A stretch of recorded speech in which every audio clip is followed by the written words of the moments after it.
அதிமுக உடைந்தது, புதிய கட்சி தொடக்கம். நண்பர்களே, அதிமுக தொண்டர்களாக இருந்தீங்க அப்படின்னா மறக்காம நம்ம சேனலை சப்ஸ்கிரைப் பண்ணிட்டு இந்த வீடியோக்கு ஒரு லைக் பண்ணிருங்க.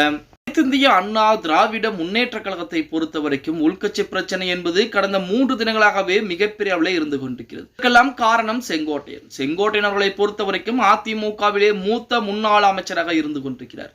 எடப்பாடி பழனிசாமியை விட அனுபவத்திலே அதிகமாக இருக்கக்கூடிய நபர் யார் அப்படின்னா நமது செங்கோட்டையன் அவர்கள் தான். இப்படிப்பட்ட செங்கோட்டையனை எடப்பாடி பழனிசாமி ஓரம் கட்டி விட்டார்.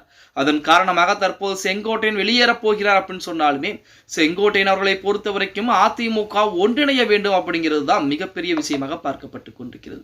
அவை ஒன்றிணைக்க வேண்டும், அதன் மூலம் 2026 சட்டமன்ற தேர்தலிலே அதிமுக வெற்றி பெற வேண்டும் அப்படிங்கிறது செங்கோட்டையனுடைய எண்ணமாக இருந்து கொண்டிருக்கிறது. அதன் காரணமாகத்தான் எடப்பாடி பழனிசாமியிடம் ஒரு முறை இரண்டு முறை பேச்சுவார்த்தை நடத்தி பார்த்தார்.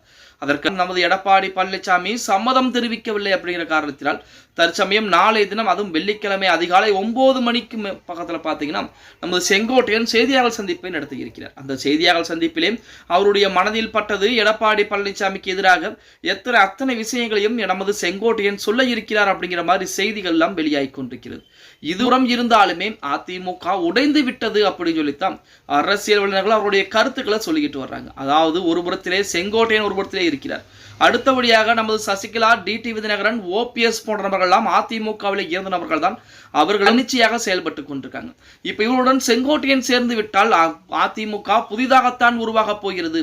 அப்போ செங்கோட்டையனுடைய ஆதரவாளர்களும் ஓபிஎஸ், டிடிவி, சசிகலா போன்ற நபருடைய ஆதரவாளர்கள் பூராமே பார்த்தீங்கன்னா அவர்களுக்கு ஆதரவாக செயல்படக்கூடிய ஒரு சூழ்நிலை ஏற்பட்டால் கண்டிப்பாக எடப்பாடி பழனிசாமியை அதிமுகவிலிருந்து கீழே இருக்கக்கூடிய ஒரு சூழ்நிலை தான் உருவாக்கப்படும். அதிலையும் குறிப்பாக 2026 சட்டமன்ற தேர்தலுக்கு உடைய இரட்டை இலட்சணத்துக்கு மிகப்பெரிய ஒரு பிரச்சனை என்பது காத்து கொண்டிருக்கிறது அப்படிங்கிற மாதிரி செய்திகள் எல்லாம் வெளியாகி கொண்டிருக்கிறது.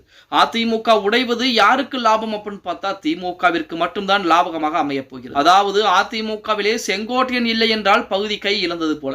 ஓபிஎஸும் சசிகலாவும் அவர்கள் அதிமுகவிலே ரொம்ப நாட்கள் ஆகிப்போச்சு, நீக்கப்பட்டு. அதே போல செங்கோட்டையன் திடீரென இப்ப வெளியேறி இருப்பது அதிமுகவிற்கு மிகப்பெரிய ஒரு பலவீனமாகத்தான் பார்க்கப்படுகிறது. இது எப்படி இருந்தாலும் செங்கோட்டையனை சமாதானப்படுத்தி எடப்பாடி பழனிசாமி அதிமுகவிலே வைக்க வேண்டும். அதே போல பிரிந்து போனவர்கள் எல்லாம் மறுபடியும் அதிமுகவிலே ஒன்றிணைத்து 2026 சட்டமன்ற தேர்தலிலே அதிமுக மாபெரும் வெற்றியை பெற வேண்டும். இப்ப பிரிந்து போனவர்கள் அனைவரும் ஒன்று சேர்ந்தாலே அது திமுகவிற்கு எதிராக மிகப்பெரிய ஒரு போட்டியாகத்தான் பார்க்கும். ஏன்னா தென் மாவட்டத்திலே அதிமுகவுடைய செல்வாக்குகள் சற்றும் நெம்ப குறைவாக போயிடுச்சு. அதன் காரணமாக தென் மாவட்டத்தில் அதிமுகவுடைய செல்வாக்குகளை மீட்டெடுக்க வேண்டும் என்றால் இந்த 3 நபர்களும் அதிமுகவுக்குள்ளே வர வேண்டும்.